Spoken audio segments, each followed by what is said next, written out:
ونستعينه ونستغفره ونؤمن به ونتوكل عليه ونعوذ بالله من شرور أنفسنا ومن سيئات أعمالنا من يهده الله فلا مضل له ومن يضلله فلا هادي له ونشهد أن سيدنا وسندنا وحبيبنا وطبيبنا وشفيعنا وكريمنا ورحيمنا ورؤوفنا وجوادنا ومولانا ومأوانا وملجانا محمدا عبده ورسوله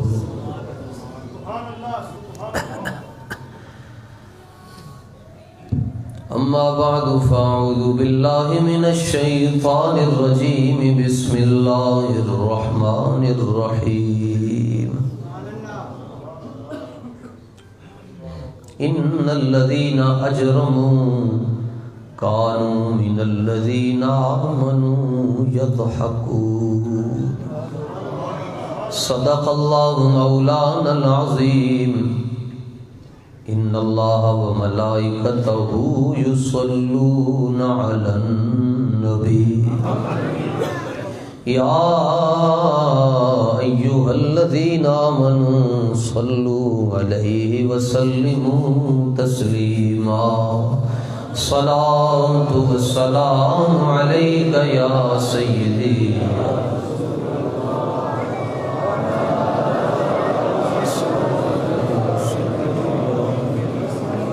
صلاة والسلام عليك يا سيدي يا رحمة للعالمين وعلى آلك وأصحابك يا سيدي يا خاتم النبيين مولاي صل وسلم دائما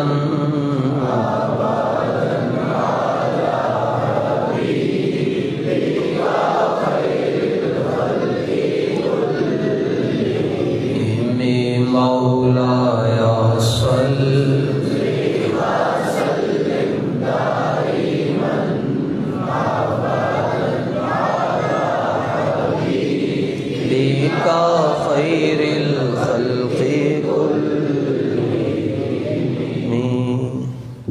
چاروں ڈبے چل رہے ہیں جی، سیٹ صحیح نہیں چل رہے.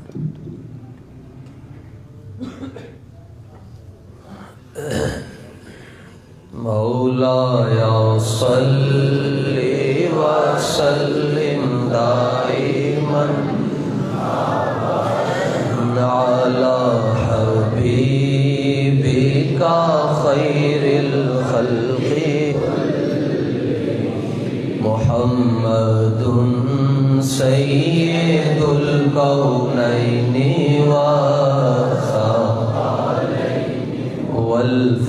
والفريقين من عرب ومن مولاي صل وسلم دائما على حبيبك خير الخلق كلهم.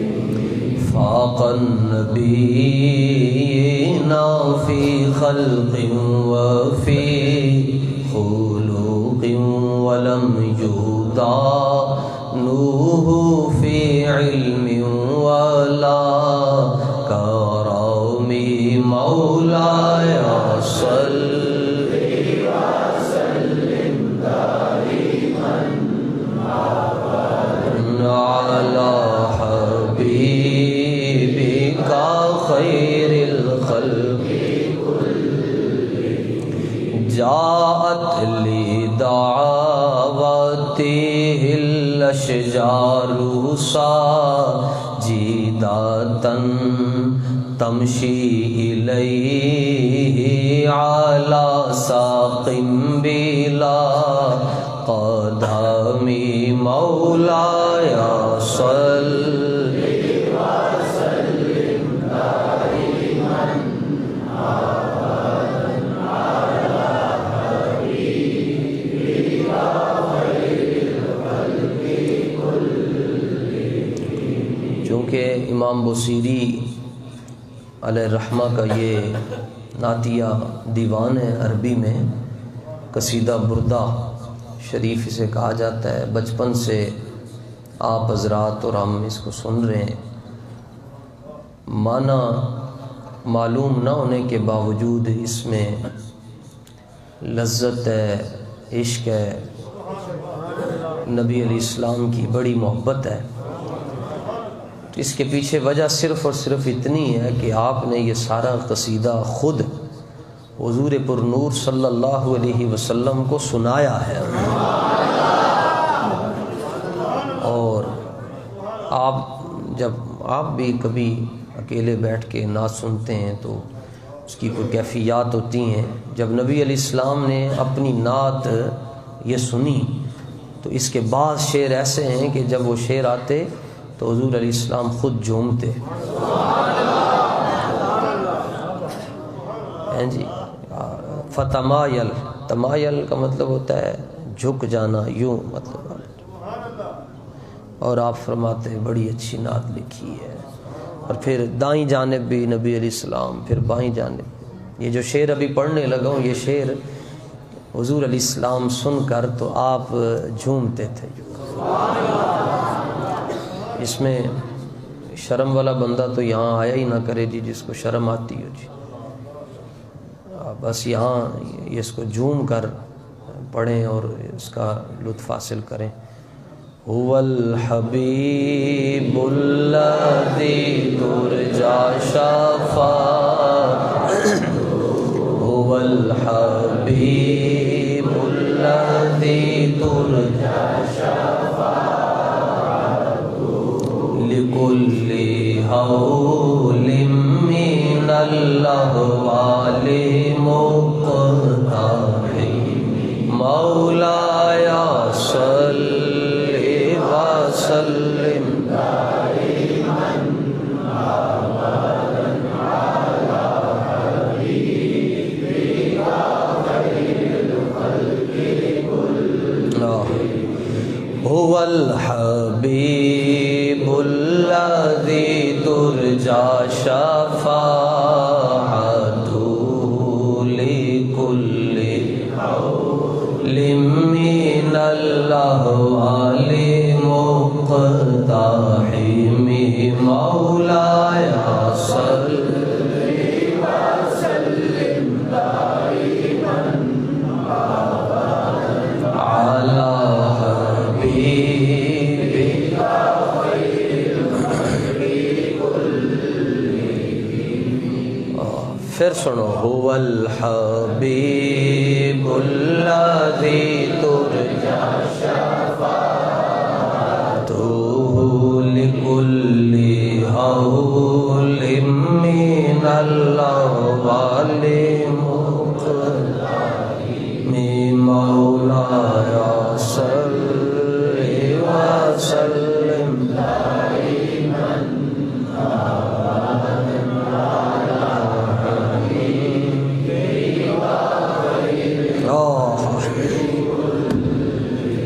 بروز حشر نبی علیہ الصلوۃ والتسلیم نے بازو شفاعت کھولنا.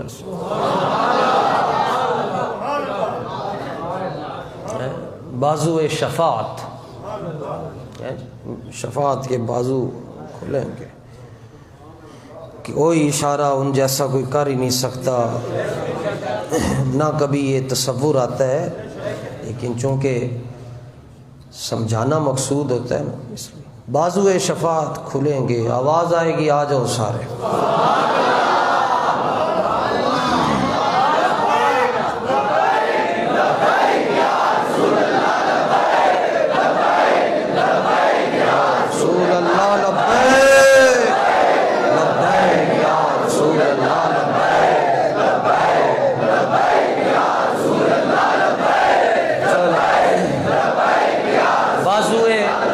بازو دروازے شفاعت کھلیں گے، آواز آئے گی لبیک والے آ جاؤ، لبیک لبیک یا رسول اللہ، لبیک لبیک یا رسول اللہ، لبیک لبیک یا رسول اللہ، لبیک یا رسول اللہ، لبیک لبیک یا رسول اللہ، لبیک لبیک یا رسول اللہ، لبیک لبیک یا رسول اللہ۔ زیادہ سے زیادہ یہی ہوگا، بعض لوگ ہنسے ہوں گے جی آپ کو دیکھ کر، باہر نعرہ لگائیں گے، بعض لوگ ہنسے ہوں گے، ہنستے ہوں گے، اے ویکھو جی لبیک دے نعرے لا رہے لوگ مذاق اڑائیں گے۔ تو اس کا جواب اللہ تعالیٰ نے سورہ مطففین میں دے دیا، فرمایا محبوب ان الذین اجرموا کانوا من الذین آمنوا یضحکون، فرمایا محبوب جڑے مجرم ہوندے نا وہ ایمان والے نو ویکھ کے انہاں دا مذاق اڑانا ہے۔ یہ قرآن میں رب نے جواب دیا، فرمایا یہ جب ایمان والے ان کے پاس سے گزرتے ہیں ہنستے ہیں، وہ پاگل جا رہے ہیں، اب پاگل جائے انہوں نے کام ہی کوئی نہیں، لبیک دے نعرے تو علاوہ، تاجدار ختم نبوت تو علاوہ انہاں دا کام ہی کوئی نہیں تھے۔ میں کہا مقدر ہے نا جی، کسی کو تتلی ہے تو کسی کو بلن تو کسی کو شیر ہے، ساڑھے کو لبیک دا نعرہ ہے، لبیک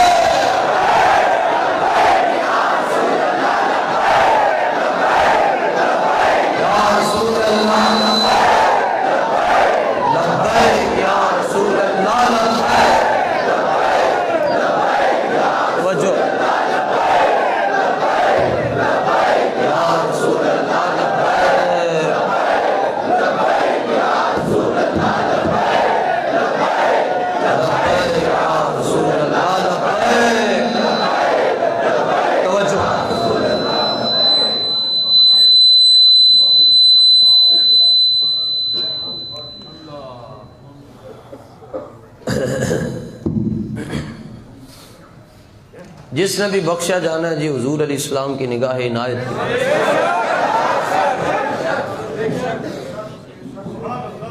جس نے بھی بخشا، بس اس کے علاوہ بات ہی کوئی۔ اور عجب منظر ہے جی، عجب منظر ہے جی، کھرب ہا انسان، لکھو کھا انسان مسلمان کھڑے ہیں جی، پہلی امتوں میں بھی، بعد حضور علیہ السلام کی امت میں بھی، اور ہر ایک کو اپنی اپنی پڑی ہے جی قیامت والے دن۔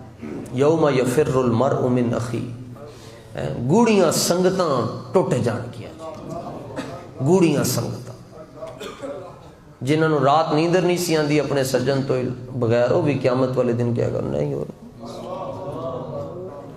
آپے جے پھنسیا ہوئے گا ہر بندہ۔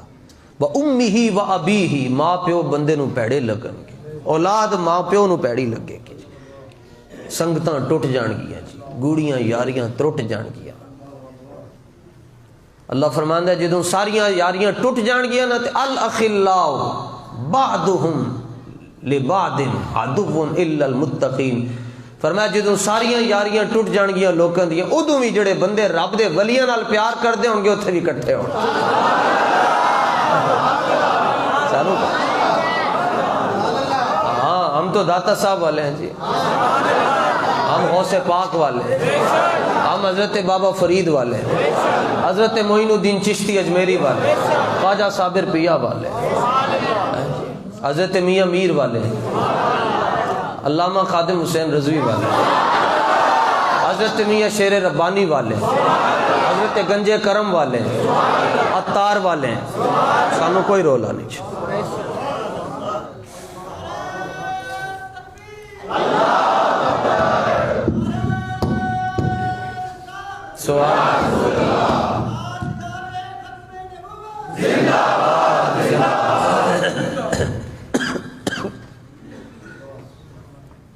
سارے سب کو پتہ ہوگا جی شفاعت حضور علیہ السلام نے کرنی ہے، لیکن حضور مسئلہ یہ ہے کہ اللہ سب کے ذہنوں سے یہ بات ہی نکال دے گا، حتیٰ کہ انبیاء کرام کے جو مبارک اذہان ہیں اور مبارک جو دل ہیں ان کے آگے بھی اللہ تعالیٰ کچھ دیر کے لیے ایک اپنا پردہ رکھ دے گا، وہ بات پیچھے چلی جائے گی۔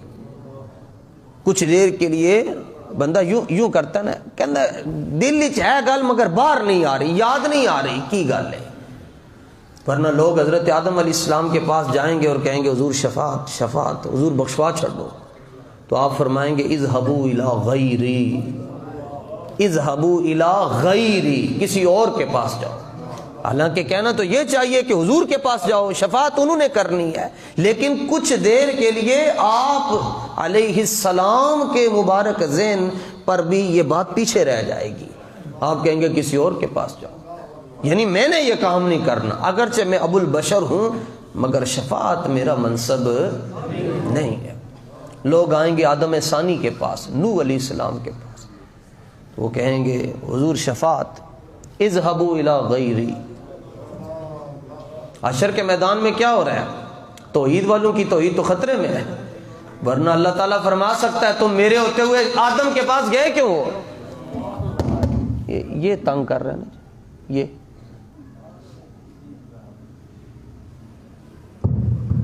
جی، یعنی آپ بات سمجھ رہے ہیں کہ اللہ تعالیٰ فرما سکتا ہے یہ تم قیامت والے دن شرک کر رہے ہو، میرے علاوہ کسی اور کے پاس گئے کیوں ہو؟ تم ڈائریکٹ کیوں نہیں کہتے ایاک نعبد، ایاک نعبد ایاک نستعین، تم خالی یہ پڑھو نا، تم ادھر کیوں جا رہے ہو؟ تمہیں نہیں پتا کہ اللہ کے علاوہ کوئی کچھ نہیں کر سکتا؟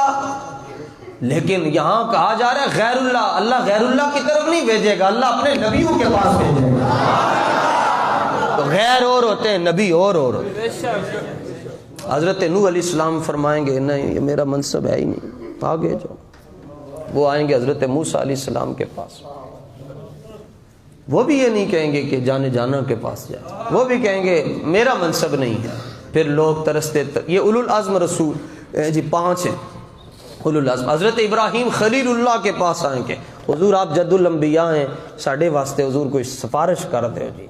اور سفارش کس بات کی جناب؟ یہاں تک لوگ اپنے اپنے پسینے میں ڈوبے ہو، اپنے منہ کے بل چل رہے ہیں جی، اور مسئلہ ایک ہی ہے کہ بس کسی طرح حساب کتاب شروع ہو جائے، پتہ تے چلے نہ جانا کدھر ہے، اجی تے بھی نہیں پتا جانا کدھر ہے۔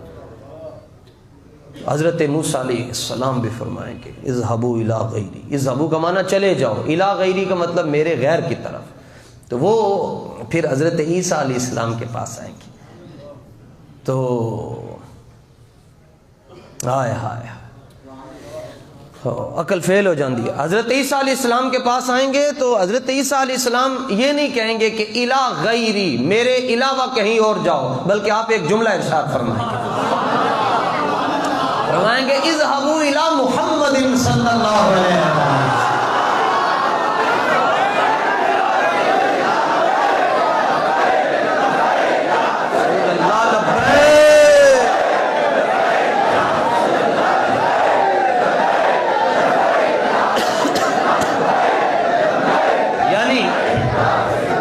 عیسیٰ علیہ السلام کو پتہ ہے کہ اب میرے بعد ہے ہی کوئی نہیں سوائے تاجدار ختم نبوت کے، تو آپ فرمائیں گے حضور علیہ السلام کے پاس جائیں، اور یوں کانپ رہی ہے جی ساری دنیا، اور حضور جانے جانا صلی اللہ علیہ وسلم کے پاس جب سارے پہنچیں گے، حضور جی صلی اللہ علیہ وسلم کوئی کرم فرمائیں، تو آگے سے جانے جانا جملہ فرمائیں گے، حدیث میں آتا ہے، آپ فرمائیں گے انا لہا، اے اسی کرنا ہے اور کسی نے بھی نہیں کرنا۔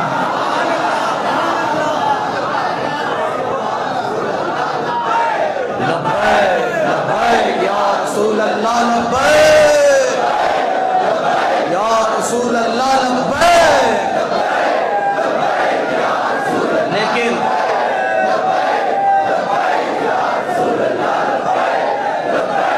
سنو جی، سبحان اللہ، انا لہا ہم نہیں کرنا ہے، انا لہا میں ہی اسی کام کے لیے ہوں، شفاعت ہے ہی ہمارے لیے، شفاعت ہمارے لیے ہے اور ہم تمہارے لیے۔